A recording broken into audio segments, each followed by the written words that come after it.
Apa itu inseminasi buatan atau artificial insemination, AI, AI ya?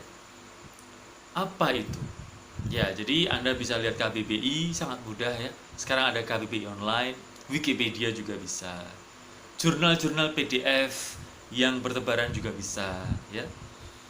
Jadi pada intinya inseminasi buatan adalah pemasukan secara sengaja sel sperma ke dalam rahim atau serviks seorang wanita dengan tujuan memperoleh kehamilan melalui fertilisasi in vivo ya.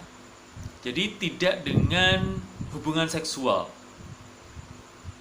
Nah, jadi sudah melihat intinya ya. Jadi ada wanita nih pengen punya anak tetapi tidak memakai hubungan seksual. Jadi tidak dengan cara alami begitu ya. Namanya cara tidak alami pasti ada pro dan kontra kan. Nah, metode ini merupakan salah satu cara penanganan fertilitas pada manusia. Selain itu termasuk suatu praktik umum dalam pemulihan hewan seperti sapi perah dan babi ya. Jadi kontroversinya apa Pak? Ya memang macam-macam ya, macam-macam. Tapi pada intinya mereka akan berbicara seputar alami dan tidak alami ya. Inseminasi artifisial atau buatan itu kan tidak alami kan. Ya itu. Oke, jadi siapa, bagaimana, mengapa inseminasi buatan itu dilakukan ya. Memang ada berbagai macam alasan ya. Jadi pada dasarnya inseminasi buatan itu adalah untuk suami istri yang memiliki masalah dengan kualitas sperma dari suami. Pada intinya itu. Walaupun kemudian berkembang teman-teman. Mereka yang misalnya yang pasangan lesbi ingin punya anak, nah, wanita dengan wanita kan tidak bisa kan? Maka si ibu ini akan mencari sperma dari bank sperma supaya dia mempunyai anak. Nah, ada kasus unik ketika pasangan lesbian ini bercerai. Lalu ibu yang mengandung ini ingin memiliki anak inseminasi buatan. Nah, ibu yang berperan sebagai ayah ini tidak terima dengan perceraian, lalu menculik anak inseminasi buatan ini, lalu konflik ya. Nah, anak ini hampir terbunuh. Jadi macam-macam ya. Lalu akhirnya pengadilan memutuskan si anak ini kembali ke pihak ibu yang mengandung ya. Jadi salah satu kontroversi dari inseminasi buatan adalah tidak semua inseminasi buatan dilakukan demi pasangan yang mempunyai masalah dengan kualitas sperma suaminya. Dimanipulasi untuk kepentingan mereka pasangan lesbi atau pasangan gay atau yang mau punya anak kan. Oke. Nah, lalu inseminasi ini memerlukan syarat-syarat khusus, misalnya kualitas sperma yang prima. Kemudian dari bank sperma tentu saja. Lalu ada pencucian sperma. Kemudian ada kualitas-kualitas medis yang diujikan pada kualitas sperma yang cocok kepada pihak ibu, calon ibu ini ya. Nah, ada banyak syaratnya sih. Kalau dari kedokteran memang mau mengatasi masalah infertilitas ya. Jadi ada ketidaksuburan dari pihak suami atau dari pihak istri dan ini mau diatasi dengan inseminasi buatan ya. Ada juga masalah apa? Mengapa inseminasi buatan ini dilakukan? Karena ada wanita yang alergi sperma. Seriously ya. Jadi ada kondisi yang membuat kalau wanita ini terpapar sperma dari suami, nah dia gatal-gatal. Jadi ternyata ada yang alergi sperma suaminya. Jarang terjadi, tetapi itu iya. Ya, jadi inseminasi buatan itu ada berbagai macam alasan. Caranya bagaimana, Pak? Caranya adalah dengan memasukkan sperma langsung ke dalam rongga rahim. Jadi ini sperma disuntikkan ke rongga rahim, ya seperti di sapi ya. Nah, inseminasi ini bisa membantu wanita yang sel telurnya tidak menghasilkan sel telur yang cukup ya. Lalu dengan cara-cara medis ya. Kemudian wanita dibantu untuk lebih subur ya. Jadi ada beberapa keadaan, misalnya PCO atau polycystic ovaries ya, atau endometriosis ya. Jadi ada kelainan-kelainan rahim yang membuat mereka tidak bisa menerima proses sex intercourse yang melahirkan anak ya. Oke. Jadi memang inseminasi ini buatan ini didorong oleh keinginan manusia untuk mempunyai keturunan karena desakan sosial ya. Misalnya orang tua ya, mertua itu mendesak menantunya atau anaknya yang sudah menikah, kenapa kamu tidak punya anak? Kamu sudah berapa tahun menikah? Dan seterusnya dan seterusnya. Lalu mereka, ya ini demi keluarga, maka marilah kita punya anak dengan inseminasi buatan. Atau kerinduan dari orang tua sendiri untuk mempunyai anak, padahal mereka punya keterbatasan, ya. Misalnya kelainan rahim atau alergi sperma dan seterusnya. Lalu alasan-alasan ini yang mendorong pasangan untuk melakukan proses inseminasi artifisial. Tentu saja ada syarat-syarat medis, ya. Tadi misalnya kualitas sperma, kualitas kesehatan wanitanya juga. Kemudian secara detail diperiksa bagaimana kondisi sel telur, bagaimana kondisi suami, apakah ada persetujuan keluarga dan seterusnya dan seterusnya dan seterusnya. Ada bermacam-macam syarat ya supaya inseminasi buatan ini dilakukan. Ya. Oke. Nah,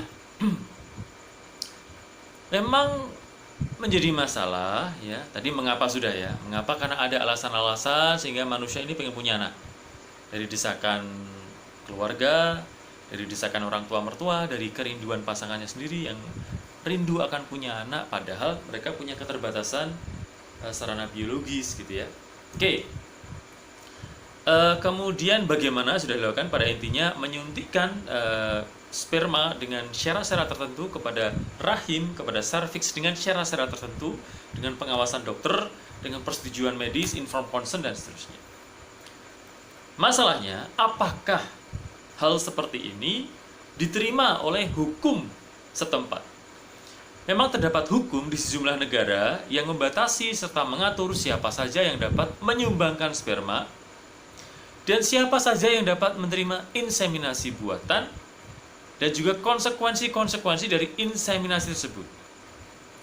Sekarang kalian sebagai wanita lah ya, bayangkan kamu punya suami, lalu kamu mencari, misalnya kamu alergi terhadap sperma suamimu, lalu kamu mencari sperma dari orang lain randomly. Kita tahu setiap laki-laki itu tidak semuanya baik-baik saja ya. Misalnya ada orang gila yang pengen cari makan dengan mendonorkan ke bank sperma. Masa kamu mau dapat sperma dari, mohon maaf, laki-laki yang crazy ya? Atau ya laki-laki yang tidak dewasa gitu ya, yang bermain masturbasi lalu menyumbangkan donor sperma. Jadi kita memerlukan, terutama ibu, pasti memerlukan kualitas sperma dari laki-laki yang bertanggung jawab. Nah, maka laki-laki yang bertanggung jawab ini ya itu menjadi syarat mereka menyumbang sperma. Tapi apakah ada atau berapa banyak sih ya, perlu ada penelitian lebih lanjut, laki-laki bertanggung jawab yang menyumbangkan spermanya? Come on. Ya, jadi ini kontroversinya ya. Oke. Memang lalu tingkat kehamilan atau tingkat keberhasilan inseminasi buatan adalah 10-15%. Artinya tidak semuanya berhasil kan teman-teman untuk inseminasi buatan. Maka kalian perlu mempertimbangkan juga resiko-resiko medis yang bisa terjadi ya, karena sperma asing dimasukkan ke rahim perempuan something ya. Oke, emang mungkin ada niat baik ya, jadi membantu keturunan manusia ya dengan cara teknologi. Tapi memang lalu ada kontroversinya ya. kontroversinya. Ya, kita lihat pandangan gereja lah ya. Menurut seorang teolog ya, memperoleh persatuan tetapi tanpa anak-anak dengan cara menggunakan kontrasepsi, atau memperoleh anak-anak tetapi tanpa persatuan mesra antara suami istri. Keduanya sama-sama salah. Ya. Jadi begini, intinya anak itu suatu anugerah yang suci ya. Itu pandangan dari gereja kan. Nah, kalau anak itu ada anugerah Tuhan, maka perlu diciptakan dengan cinta kasih. Nah, cinta kasih yang paling indah itu adalah persatuan mesra ini ya.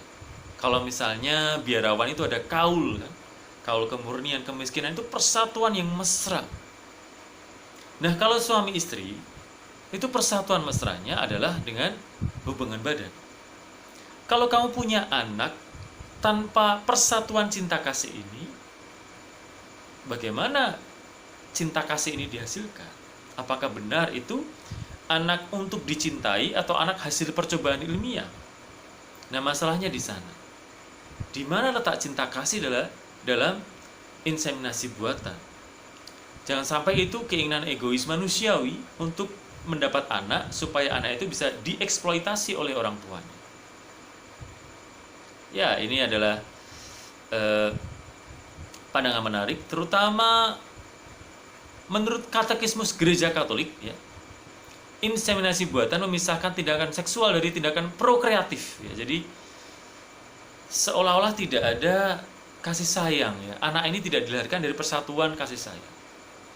Tetapi tindakan itu dilakukan oleh orang yang mempercayakan kehidupan dan identitas embrio ke dalam kuasa para ahli ilmiah ya, serta menciptakan penguasaan teknologi atas asal mula dan tujuan pribadi manusia. Jadi jangan sampai anak ini adalah lahir dari percobaan ilmiah saja. Manusia itu kan dari awal pengen meluaskan keingintahuannya ya. Bisa nggak toh manusia itu punya anak tanpa hubungan seksual? Oh bisa. Jadi bahayanya adalah inseminasi buatan ini tidak ada cinta. Itu hanyalah rasio. Anak lahir dari rasio belaka. Perenungan.